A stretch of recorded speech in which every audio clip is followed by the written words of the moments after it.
Säteily on ollut arka ja vaiettu aihe kännykkäteollisuudessakin. Matti Niemelä palkattiin kehittämään Nokian kommunikaattoreita 90-luvun lopussa. Hän eteni urallaan nopeasti teknologiapäälliköksi. Se oli jatkuva yhteydenpitoa ulkomaailmaan. Minua sanottiin 90-luvun lopulla käveleväksi kommunikaattorimainokseksi, eli se käyttö oli hyvin suurta. Niemelällä diagnosoitiin MS-tauti 2000-luvun alussa. Hän joutui jättämään työnsä vuonna 2007. Niemelän mukaan kännykän käyttö pahensi oireita. Kärjistettynä kävellessä en pystynyt enää, en olla moneen vuoteen pystynyt puhumaan samaan aikaan kännykkään. Se oli kaikkein mielenpainuvin oire. Hyväksyin asian ja käytin kännykkää vain istuessa. Ja rupesin käyttämään hands-free-laitteita, jotka helpottavat laitteen käyttöä.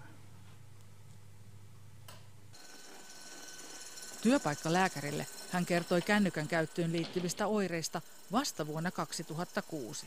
Hän oli sitä mieltä, että hänellä on muitakin samantapaisia ongelmia potilailla, mutta se on hänen mielestään hyvin selvää, että sähköiset aivot ja siihen viereen kännykkä, niin siinä voi tapahtua joku yhteentörmäys, joka aiheuttaa erilaisia oireita.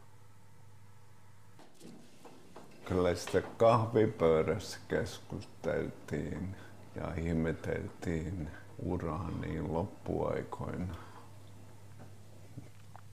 Se oli hyvin hiljaista keskustelua, että mahtoiko mitään olla säteilyä havaittavissa, mutta siitä ei haluttu julkisuudessa puhua, koska pelättiin potkujen tulemista.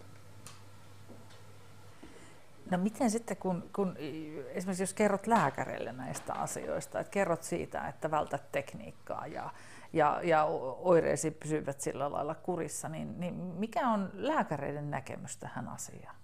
En ollut uskaltanut, koska helposti tulkitaan, että miehellä on mielessä vikaa. Minä en pidä itseäni hulluna, että olen mieluummin suomalaisena hiljaa oireista.